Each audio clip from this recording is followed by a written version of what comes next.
Okay, you can stop shaking your head. What's up, YouTube? The one, the only, the RayGetNasty is back, just like I said. Actually, this video is recorded a little bit before the other videos that you've watched. So if I'm looking a little bit small right now, it's because I took like 3 weeks off the gym from being injured. Not injured, just a little sore. And life got in the way. So, like I said, I'm going to try and branch out this channel, do a few things. This is one of them. Obviously, I play a lot of Yu-Gi-Oh!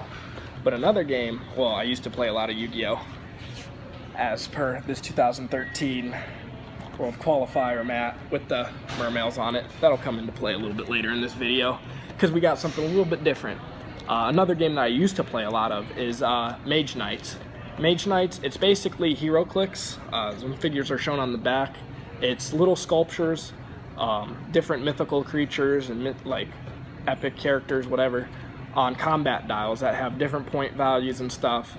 So if you've never heard of Mage Knights before, maybe check out the video, learn a new game. Sometimes you can find them at old hobby shops. It's really fun to play. The figures are really sweet. These are from the first booster set, so the paint's a little bit dull, a little bit more, you know, gritty looking, realistic. But the sculptures, they're not that cool, in my opinion. Some of the later sets have cooler ones. This is actually a pre-built army. As you can see, you get 9 set figures that total 200 points. That's how the game works, is you set armies based on multiples of 100.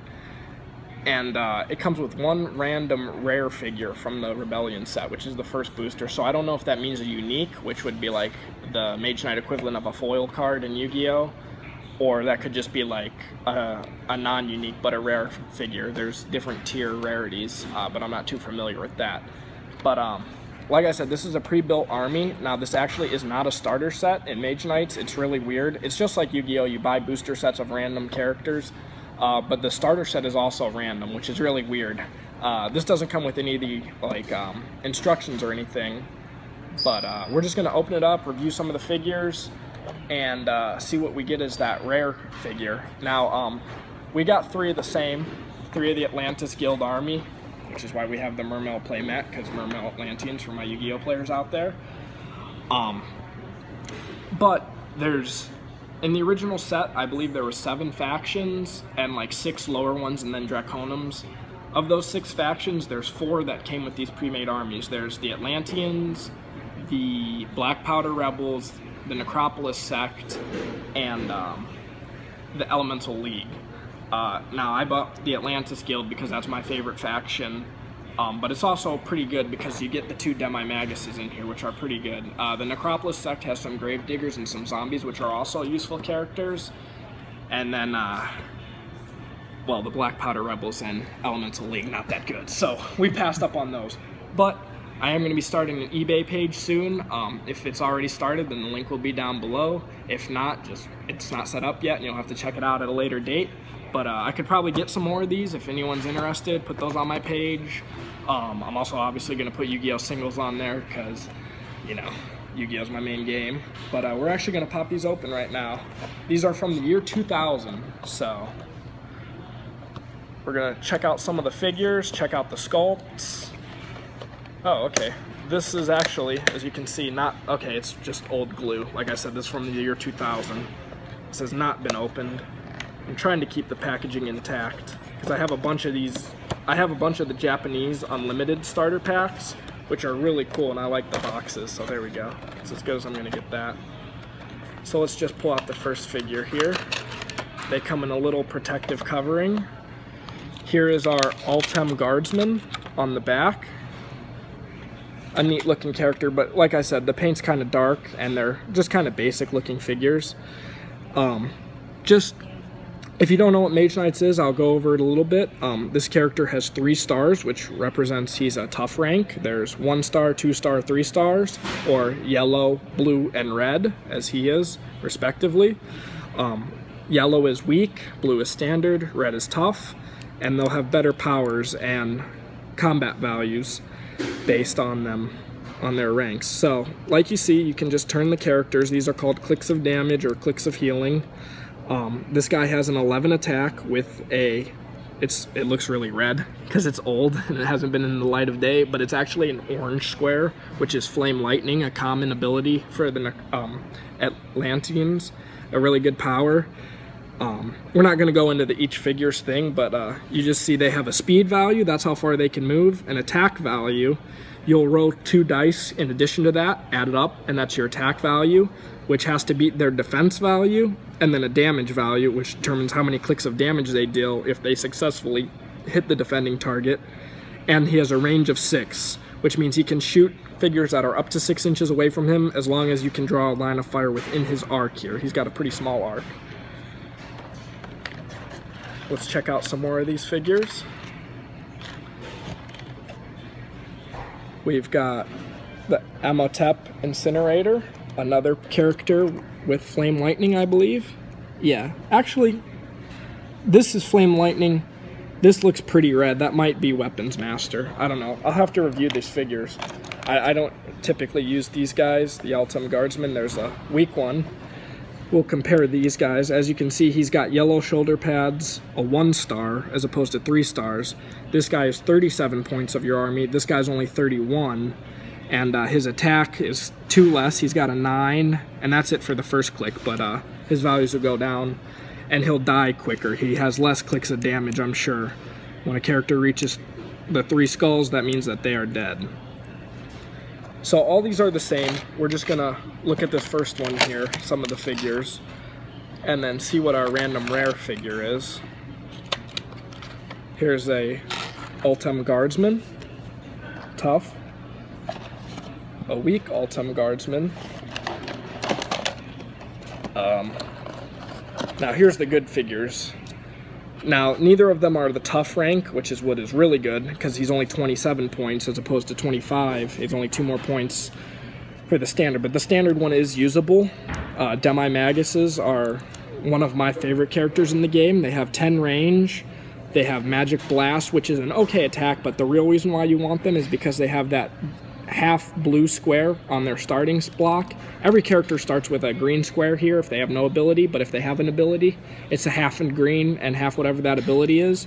As you can see, it's a full blue square on the next click, which is the damage ability Magical Enhancement. So any character that's in base contact with him deals 1 extra click of damage. So if this one shot a guy, he would deal, instead of 2 clicks of damage, he would deal 3.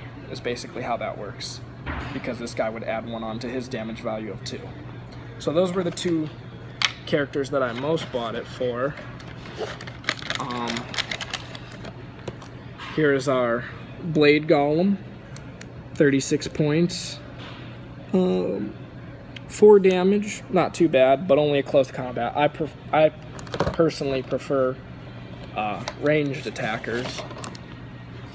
There's the stickers that you put on the bottom. You write your name on the sticker, put it on the bottom of the figure. That way you know which figure goes to which player's army.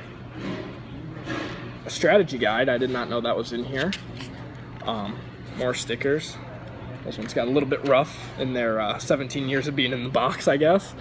Like I said, there's no rule book and no ability guide in here. None of the dice or tape measure that you need to play the game, but that's okay, we got those. And here's our rare figure. We have a Shade, which is from the Necropolis sect. He does not come from a faction, or sorry, not Necropolis sect, Mage Spawn.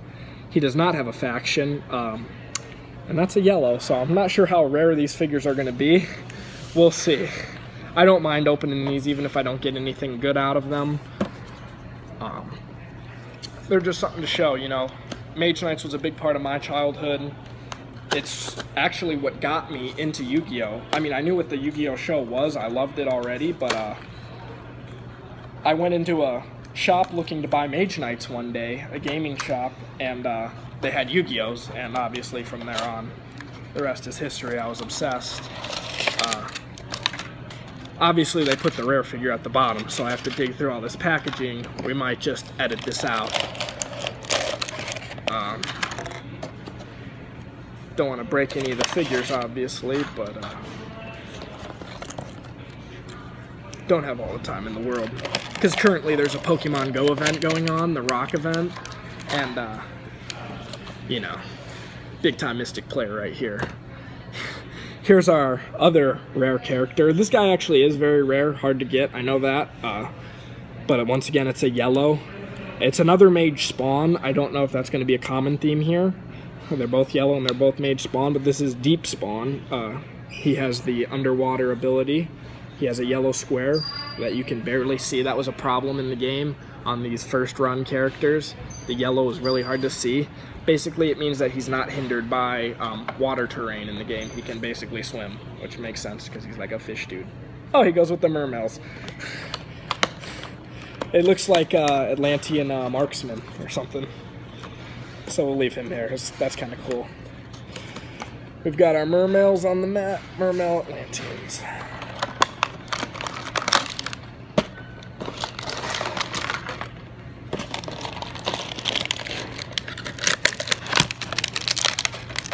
Alright, let's see what we got here. Okay, so these rare figures.